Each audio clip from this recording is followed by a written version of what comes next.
Paradigms. Bob Proctor defined a paradigm as a habitual way of thinking and behaving that leads to the results you get in life. Your paradigms mostly form before the age of 21. They quietly run your day-to-day life. They are your reactions, they are your self-talk, your expectations. They are invisible, yet infinitely powerful. Now, Bob Proctor did not just teach about paradigm shifts. This man was one. A man who went from mopping floors in Toronto to mentoring millions and millions around the world. Bob often said that before discovering the concept of paradigms, he was deeply in debt, working as a fireman and a floor mopper in Toronto, earning about $4,000 a year and owing $6,000 in debt, which was a huge amount in the 1950s. He called himself confused, broke, and directionless, and then he read Think and Grow Rich by Napoleon Hill, and something in it just cracked him open. He said that he began repeating the line, "If I can hold it in my head, then I can hold it in my hand." That became his first conscious act of reprogramming his own paradigm, shifting from lack to possibility. Within 1 year, he was earning over $100,000, and within 5 years, over $1 million, which was a figure he frequently loved to mention within his seminars. He credited this not to luck, but to a change in self-image, what we have come to know as self-concept, and to a change in his subconscious alignment. Meaning, he began acting like the man he wanted to become even before he ever physically was. Your paradigm is a pattern. It's like a background program, a script playing in the back of your consciousness. It whispers silly little things like, "You can't. You're not enough. That's just how things are for people like you." And unless you learn to rewrite that script, you'll keep living that script on autopilot. You'll keep playing that role. Bob taught that people don't resist change. They resist being changed. This matters because true transformation is never imposed. It's chosen by you.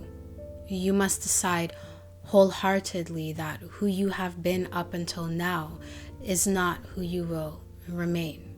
You are the only problem you will ever have, and you are the only solution.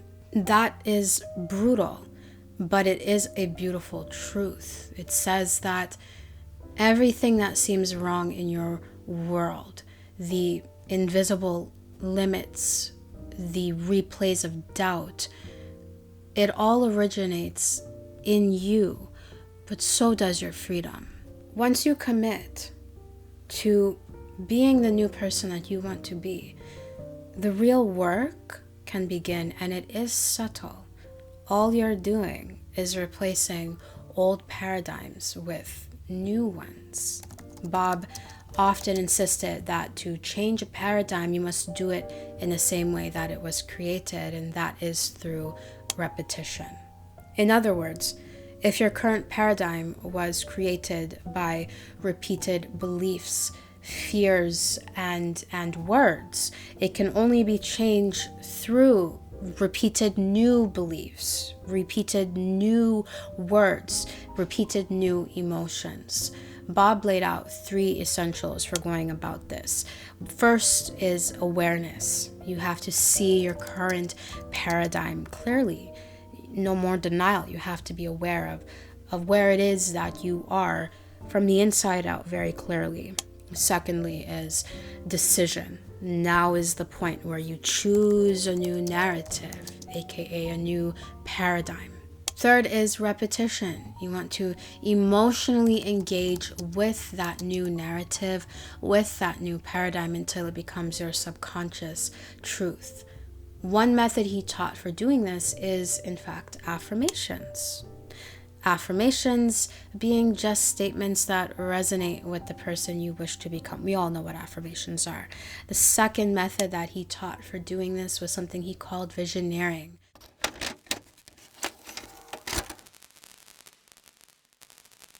Change doesn't always come in the form of a revelation. Sometimes it starts with just a single sensory shift, a small act of choosing a new vibration to live in. This part of the video is sponsored by Scentbird, a fragrance subscription that makes reinvention more of a ritual. Bob taught that to change your paradigm, you must act the part of the person you wish to become, and you must do it now. And for me, scent is one of the easiest ways and most fun ways to do that. Each fragrance I choose becomes a signal to my subconscious mind that this is who I am today. This month I tried Sun Cities by Wilhelm Parfumerie. It's a soft and earthy fragrance with notes of pineapple, saffron, pink sugar, and more. And then there is Victoria's Secret's Daring. It truly is a more confident, daring fragrance, which notes include bold amber, warm oak moss, and bright bergamot. It's lovely. And then there's DS and Durga's Brown Flowers. It is so mysterious and velvety to me. It's a truly strangely pleasant combination of brown orchid, aged musk, and sambac jasmine. And finishing off with one of my favorite houses so far, Room 1015's Love-O-Matic. They've done it again with its blend of strawberry, blackcurrant, amberette, and musk. Unsurprisingly, this is my favorite fragrance of the month that I received from Scentbird, though each one feels like a different version of me, and I appreciate them all, and that is the point. As Bob said, change is inevitable. Personal growth is a choice. Scentbird gives me that choice every single month. They're flexible, affordable, and they help you discover who you are without committing to just one fragrance. Your first month is only $9, then less than $18 after that. You'll get access to over 900 fragrances from brands like Dolce & Gabbana, Burberry, Parfum de Marly, and Mind Games, those really cute niche brands. If you're ready to experiment with your new sensory frequency, then scan the QR code on the screen or use my code for 55% off your first month. That's just $9 with a free case and free delivery, because to change your paradigm, you do have to teach your senses something new.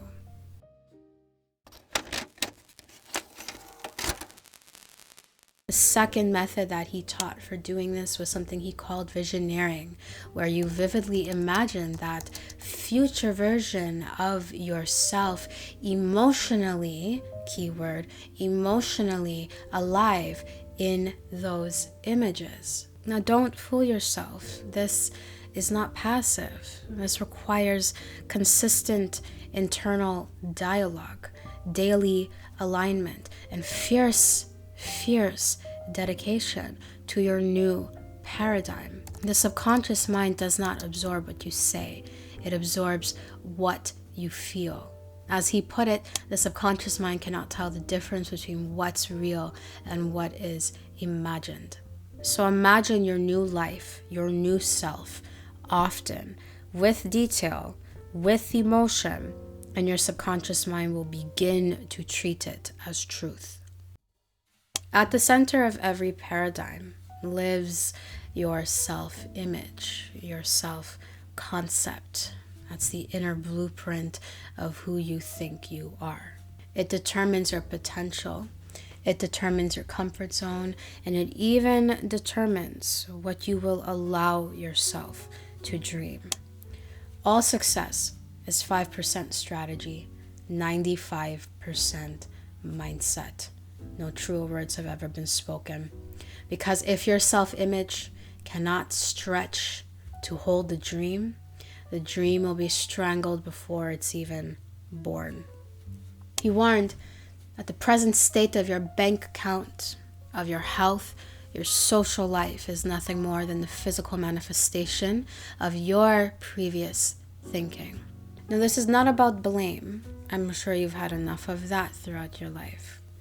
This is just about knowing that your internal world really does shape your external world. And the only way to shift your outer reality is to first shift your inner reality. So you must sculpt your inner identity to the person who commands respect, who loves deeply, who can hold possibility, probability without any fear. Rewrite that image nightly until it suits you. Speak to that person. Become that person. Bob Proctor grounded his teachings in this metaphysical framework that everything vibrates. Thought is vibration, emotion is vibration, your paradigm vibrates. And according to his teaching, similar vibrations attract each other. He insisted, see yourself living in abundance and you will attract it, but only when your internal frequencies align first. You can't attract what you simply are not. Faith and fear both require belief in something you cannot see. The only difference is which unseen do you choose to believe in. Unfavorable outcomes are about as real as favorable ones. And you cannot use the past to justify unfavorable outcomes because the past does not exist anymore. And the only reason why you keep seeing images that eerily resemble past outcomes is simply because similar vibrations attract each other and you get what you prepare for. If you're going to use the past to determine who you are now, then why not use the moments when you did succeed, when you did excel, when you were loved, no matter how hard you tried not to be, when you did feel light and free. If you're going to reference the past, why not reference it selectively in a manner that confirms your chosen self-concept? Because vibration responds not to what happened, but vibration responds to what you recall and rehearse. A paradigm change is meaningless without decisive action. And Bob has already gone ahead and differentiated between a wish and a decision. In Latin, decidere means to cut off. That's what a decision is. A decision severs all other possibilities. It's very eerily similar to the teachings of Neville Goddard's self-abandonment or the crucifixion of Jesus Christ. A decision severs all other possibilities. It's done. When you truly decide, that inner conflict is done. So it dissipates. Your system moves toward unity, clarity, motion. Because a decision has been made, all other possibilities no longer exist to you. It's done. Bob also said that the fear of making a decision is the result of fearing to make a mistake. And the truth is that the fear of mistakes has a greater impact on you more than making the mistakes. Something along those lines is exactly what he said. At least a mistake will change you. Meanwhile, fear will do nothing more than just freeze you. So choose commitment over permanence. He emphasized that you must replace old habits with new ones, otherwise the vacuum will be filled with something else. Every morning, every word, every small ritual, they really do matter. They reshape the neural pathways until the old paradigm of who you were fades. No paradigm shift is complete without gratitude. Bob often said that gratitude is more than a feeling. It's more like your frequency's anchor. I'm paraphrasing. The more you root in what's already good, the more open you become to what's next, the more you can receive, because it's like your hands are open for more. Give me more, please and thank you. He also urged persistence. He says, be like a postage stamp and stick to it until you get there. And that's a killer of a quote. Paradigm shifts are rarely linear. That's why you want to be persistent. Sometimes you will wobble, you will relapse, you may doubt, and that is all completely normal. What distinguishes transformation is simply your commitment to persist past the discomfort, to persist past the wobble, to persist past those seasons of drought, those moments of where is it yet, to persist past it. And you know why? Because you've already decided, meaning you've cut off all other possibilities. You know it's done. Imagine walking through life as the new, refined version of you. You're confident, you're magnetized, you are unafraid, you're nice and calm. That version of you responds to problems differently, responds to physical setbacks differently. That version of you holds space. They breathe. They trust. Your paradigm shift must express itself in cute little small victories. Something like noticing a negative thought and then just gently replacing it. That's evidence of a paradigm shift. Embodying the posture of certainty or of assertiveness, that's evidence of a paradigm shift. Speaking a word of kindness when resentment stirs, or just simply being unbothered, paradigm shift. Letting go of what doesn't serve you, even when it's uncomfortable, awkward, saying no, evidence of paradigm shifts. Your outward life is a mirror of your inner world. If you change that world inside, then you will begin to see the reflection rearrange itself on the outside. Many times we look for just one big thing to confirm change, completely neglecting that it's an accumulation of little consistent things that create ultimate change. Bob Proctor's final messages were always hopeful. They were always pointing to possibility. He believed that any person in any season can pivot. He once said he was convinced he could show anyone how to become a millionaire simply by shifting their paradigm. He taught that growth is always a personal decision and that you are the only problem and the only solution. In that lies your freedom. The moment you accept that you and only you, it's only ever going to be you, have the power to reprogram your life. Begin the sacred process. Question and test every limiter. Reimagine your identity and express it in daily little declarations. Speak your new paradigm daily and persist even when it seems like you're going nowhere, because reality itself will bow to the one who knows their worth. And when you change your paradigm, not just your strategy, you change everything. Paradigms. And with that being said, thank you for watching this video. I truly do hope you enjoyed it. If you did, I trust you'll give this video a thumbs up and subscribe to this channel for more content just like this one. So how did you like today's video, and what video would you like to see next?